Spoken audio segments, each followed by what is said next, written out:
രഘു, ആലപ്പുഴ എല്ലാവരും ഉറ്റുനോക്കുന്നതാണ്. ഇപ്പോൾ കണ്ണൂരിലെ സാഹചര്യത്തിൻ്റെ മറ്റൊരു പതിപ്പാണ് ആലപ്പുഴയിൽ നടന്നത്. ജി സുധാകരൻ ഇങ്ങനെ രണ്ടും കൽപ്പിച്ച് രംഗത്തിറങ്ങിയതാണ്. അദ്ദേഹം മാധ്യമപ്രവർത്തകരും അദ്ദേഹം രംഗത്തിറങ്ങിയതിൻ്റെ പല പരിണിത ഫലങ്ങളും അനുഭവിച്ചു. എനിക്കറിയാം, അദ്ദേഹവുമായിട്ടുള്ള യുദ്ധം, വാഗ്യുദ്ധമൊക്കെ നമ്മൾ കണ്ടതാണ്. എങ്കിലും എങ്ങനെയാണ് ഈ അവസാന മണിക്കൂറുകളിൽ അദ്ദേഹത്തിൻ്റെ പ്രതീക്ഷ, അദ്ദേഹത്തിൻ്റെ വരവ് UDF ജില്ലയിലാകെ ഉണ്ടാക്കുന്ന ഒരു ആത്മവിശ്വാസം, LDF അത് മറികടക്കാനുള്ള ഒരു കഠിനാധ്വാനം ഒക്കെ?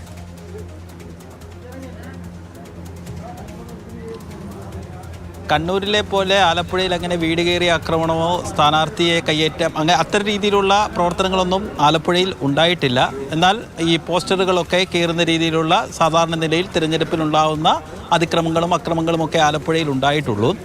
ജി സുധാകരനെ സംബന്ധിച്ചിടത്തോളം ദിവിഷ് പറഞ്ഞതുപോലെ അദ്ദേഹം നമ്മളോടൊക്കെ ചൂടാതെ അദ്ദേഹത്തിൻ്റെ ഒരു സ്വഭാവത്തിൻ്റെ പ്രത്യേകതയാണ്. സാധാരണ നിലയിൽ എന്തെങ്കിലും അദ്ദേഹത്തിന് ദേഷ്യം തോന്നിയാൽ അദ്ദേഹം അത് തുറന്നു പറയുന്നതാണ്. അങ്ങനെ ഒരു ഏതെങ്കിലും രീതിയിലുള്ള ഒരു വ്യക്തിപരമായ വിദ്വേഷമോ പകയോ ഒന്നും വെച്ച് സംസാരിക്കുന്നതല്ല. അദ്ദേഹത്തിൻ്റെ പൊതു സ്വഭാവം അങ്ങനെയാണ്. അത് പൊതുവേ നമ്മളെല്ലാവരും അംഗീകരിച്ച് കൊടുക്കുന്നതുമാണ്. എന്തായാലും നമ്മളുടെ ഏറ്റവും അവസാനത്തെയും അല്ലെങ്കിൽ UDFൻ്റെ ഏറ്റവും അവസാനത്തെയും കണക്കുകൂട്ടൽ എന്ന് പറയുന്നത് എത്ര മോശം സാഹചര്യമാണെങ്കിൽ പോലും, അല്ലെങ്കിൽ ഒരു 80 സീറ്റിനൊക്കെ അടുത്താണ് ജയിക്കുന്നതെങ്കിൽ പോലും 3 സീറ്റ് ആലപ്പുഴയിൽ നിന്ന് കിട്ടുമെന്നുള്ളതാണ്. അതിൽ ആദ്യത്തേത് രമേശ് ചെന്നിത്തലയുടെ ഹരിപ്പാടാണ്.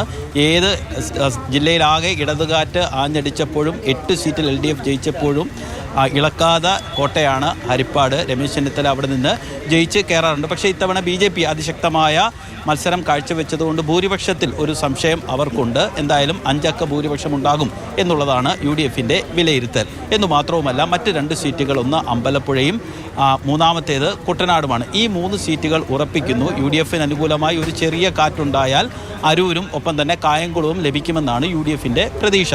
LDF ഉറപ്പിക്കുന്ന എത്ര അനുകൂല കാറ്റ്, അതായത് 100 സീറ്റൊക്കെ ആണെങ്കിൽ പോലും അത്രയൊന്നും LDF കണക്ക് കൂട്ടുന്നില്ല. എങ്കിൽ പോലും നമ്മൾ അവരുടെ ഒരു കണക്കൂട്ടൽ എന്ന് പറയുന്നത് മാവേലിക്കര, ചെങ്ങന്നൂർ, ചേർത്തല ഉറപ്പാണ്. ആലപ്പുഴയും അവർ ഉറപ്പിക്കുന്നു.